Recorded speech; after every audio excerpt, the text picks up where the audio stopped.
हमारे व्यस्त जीवन में ईश्वर की आवाज़। अपने पेट के लिए रोटी कमा लेना काफ़ी नहीं है।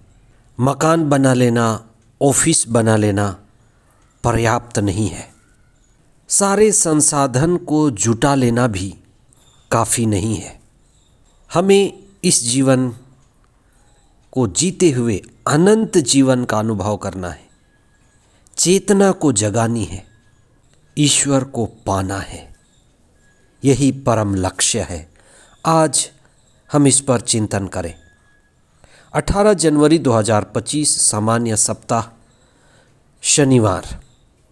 इब्रानियों के नाम पत्र अध्याय 4 पद संख्याएँ 12 से 16 तक और संत मार्कुस का सुसमाचार अध्याय 2 पद संख्याएँ 13 से 17 तक। हमारा जीवन एक खोज है और हमारा जीवन कई संभावनाओं से भरा हुआ है। कभी कभी आपको लग सकता है कि यह जीवन व्यर्थ है, उबाऊ है, अस्थिर है, और ये हकीकत भी है। जीवन में सच्ची स्थिरता, शांति, ऊंचाई या श्रेष्ठता कब आती है? जब तक हम स्वयं को नहीं पा लेते, अपनी चेतना को नहीं जगाते, आत्मा का अनुभव नहीं होता, जीवन में एक ऊंचाई नहीं मिलती, तब तक बाहरी भटकाव, सांसारिक भटकाव लगा रहता है। बाहरी खोज चलती रहती है। हम बाहर की ओर स्थिरता खोजना चाहते हैं। स्वयं को छोड़कर सभी ओर इसकी तलाश करते हैं। यही हमें भटकाता है। फिर एक ना एक दिन हमें स्वयं के ही भीतर आना पड़ता है। स्वयं में ही अपनी मंजिल मिल जाती है।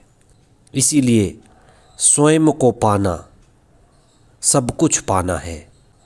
अपनी ओर देखना, अपने भीतर देखना सब बाहरी खोजों से श्रेष्ठ है।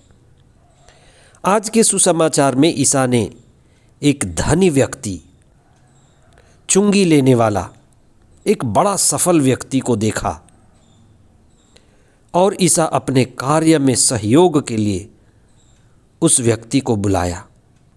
वो लेवी था, नाकेदार। आखिर ईसा ने उसको शिष्य बनने के लिए क्यों बुलाया? उसका अपना ऑफिस था, बही खाता, अच्छा खासा रोजगार, अपना खुशहाल परिवार, अच्छी नौकरी थी।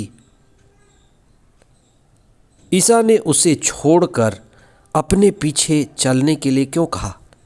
आखिर अपनी नौकरी, अपना रोजगार, सब कुछ को छोड़कर ईसा के पीछे चलने का तात्पर्य क्या होगा? इसलिए क्योंकि जीवन सिर्फ कमाने, खाने और पेट केंद्रित नहीं है। जीवन सिर्फ बाहरी जगत का नहीं है।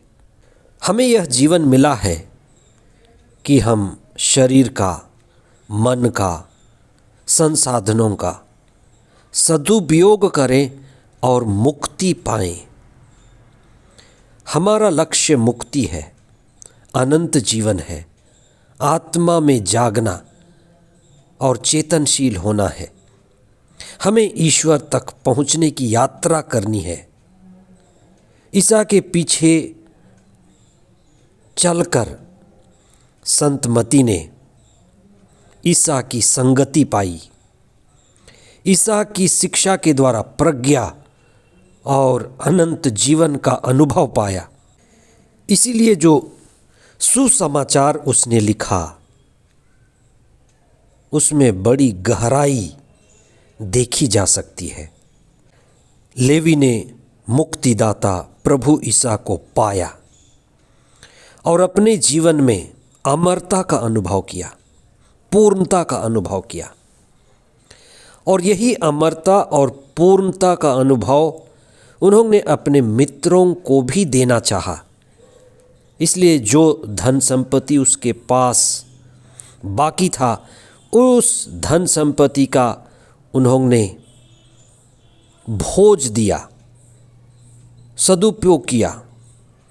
अपने जो पास जो भी संसाधन था उसको खर्च कर अपने मित्रों को बुलाया और प्रभु ईसा मुक्तिदाता से मिलवाया। और जब उनके मित्र ईसा की वाणी सुने, मुक्ति के मार्ग को अनुभव किए, तो यह उसके लिए सबसे बड़ी बात थी। अनंत जीवन का अनुभव, चेतना का अनुभव, और यही अनुभव दूसरों को बांटने के लिए। जो व्यक्ति जाग जाता है वह दूसरों को भी जगाता है। जब एक ऊंची संगति मिल जाती है तो हम दूसरों को भी उसी ऊंचाई की ओर उठाना चाहते हैं। आप जागे, एक ऊंचाई पाएं, प्रार्थना द्वारा, अच्छी संगति द्वारा दिव्यता का अनुभव करें। जो अनुभव संत मती ने किया, हम भी उसी के मार्ग पर चलें। अपने संसाधनों को, धन संपत्ति, समय, व्यवस्था, हमारे सद्गुणों को, सबको सदुपयोग कर प्रभु का गहराई से अनुभव करें और अपने जीवन की मुक्ति के लिए और आज़ादी के लिए विशेष प्रार्थना करें, जिससे हम दूसरों के भी मुक्ति के कारण और सहयोग बन सकें। आमीन।